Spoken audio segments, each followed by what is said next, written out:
Bonjour everyone, Pantoufleee here today for a new video in which we're going to take a look at the first event that Wargaming dropped for the 9.2 update, and it's probably going to be disappointing for some of you simply because this event is a pay-to-win one, but definitely a worthy one because it's coming in lockboxes. In the shop currently you have the possibility of buying lockbox keys. With those keys you can open the crates that you will unlock by playing regularly the game, and inside those crates you have multiple rewards, the Super Conqueror, a tier 10 British heavy tank included. And this is pretty much what to expect. Contains the Super Conqueror, a tier 10 collector heavy tank with a 3% drop chance or 4 random rewards. And among them you have parts for the Kruppsteer Waffenträger, LT432, WZ122TM and Emil 1951, which means that if you buy, let's say, 10 lockboxes, even if you don't get the Super Conqueror within those, you at least have some possibilities to unlock parts for those tanks. And if you have enough money, you will be able to get the Super Conqueror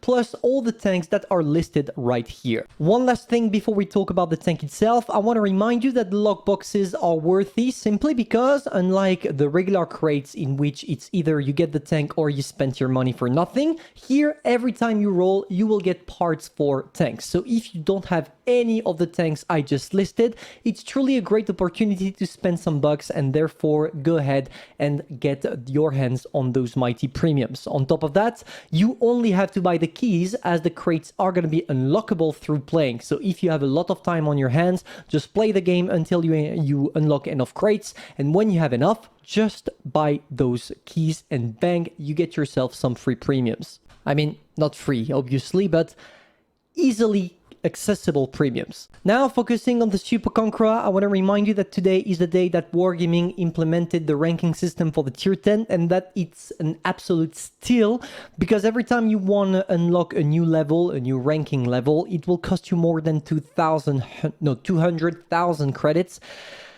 I don't know why they did that, it's completely bullshit. But let's go back to our ship, the Super Conqueror. What it is, it's basically something that has an average mobility, sitting on something that has a great armor, sitting on a magnificent gun with which you're gonna have a lot of fun as long as you make sure to accurately snipe, because if you don't wait for your whole aim time, you are gonna struggle. On top of that, 10 degrees of gun depression, allowing you to be quite versatile.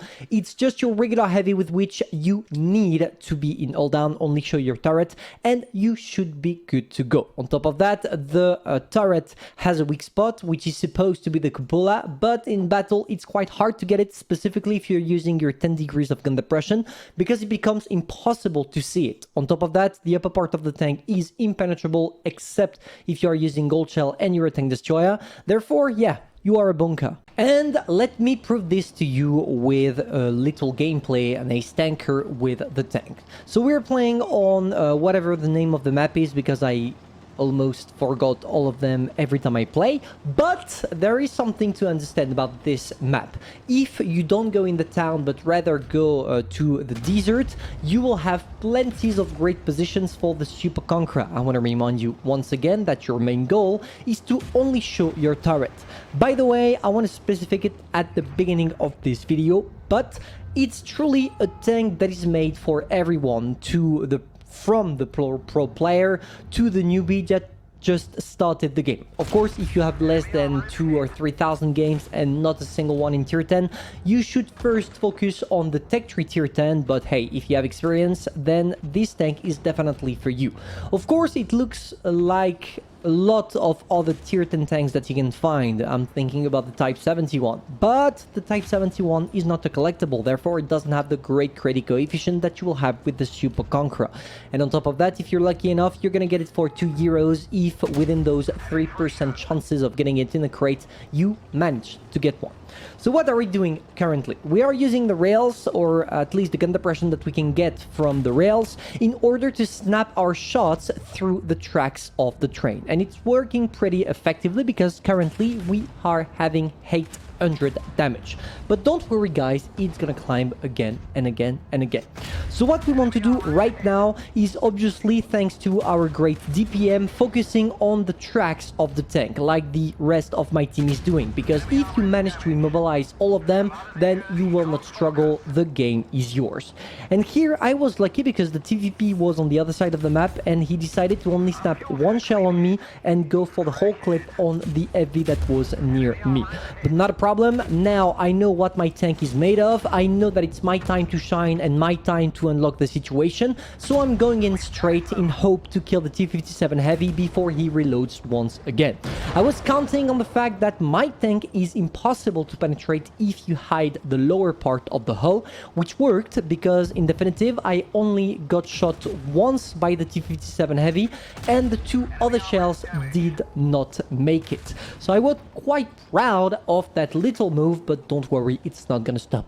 Now, one thing that I forgot to mention at the beginning of this video, it's a super heavy British tank. What does it mean? That it has a great HE penetration, and that HE penetration is going to be your best ally in some situations that you're gonna see pretty soon with the Progetto trying something totally dumb. The Progetto is trying, and bang, on the side of his armor managed to snap a 500 damage shell. I want to tell you that the DPM of the tank using regular shell is already great. Not the best because it's 2.8k, but still great.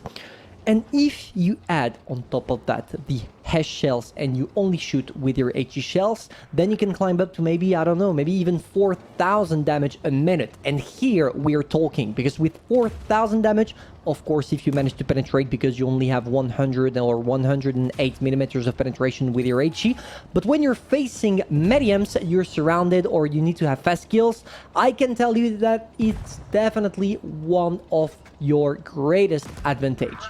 Second time of the game where I was lucky, this Yak Panzer could have killed me, but he didn't, and now all I have to do is dealing with that little Progetto. Unfortunately for me, I saw something break on the cap circle, maybe you saw it as well, which gives me the information that the Yak Panzer is trying to push forward. That this is even more confirmed by the fact that the guy is sitting right there. Once again, going for the tracks and the tracks only. I don't have yet adrenaline, but it's not a problem. It seems like the Yak Panzer really wants to focus on my friend the WZ, but yeah, he's not gonna make it. He doesn't have any repair kit, he is turretless, and it was really a bold move to try us like that, knowing that it was a 2 versus 1 situation with the two of the fastest reloading heavies at tier 10. Bold move, which ended up with both of us, the WZ113 and me, getting an ace tanker, so everyone is happy except for the Yak Panzer. So as I just mentioned, this tank is perfect for multiple things to do, and specifically having great games and doing credits. So it could be a good idea for you guys to try it out because, well, if you are lucky enough, you will be able to get it in 15 bucks, the same as I got my Chieftain MK6, the second Chieftain MK6 I got back in the good old days. But of course, I do not want to force anyone to gamble. You are free to do, free not to do, and obviously gambling is never a good idea. But in the case of lock boxes, it's not like you're gambling for nothing. You actually get something in return, and that's it. So hopefully you enjoyed. If that's the case, feel free to subscribe, like, and share. And tell me in the comments what kind of events you're expecting Wargaming to release, because obviously when it's pay to win, people get hangry. See ya.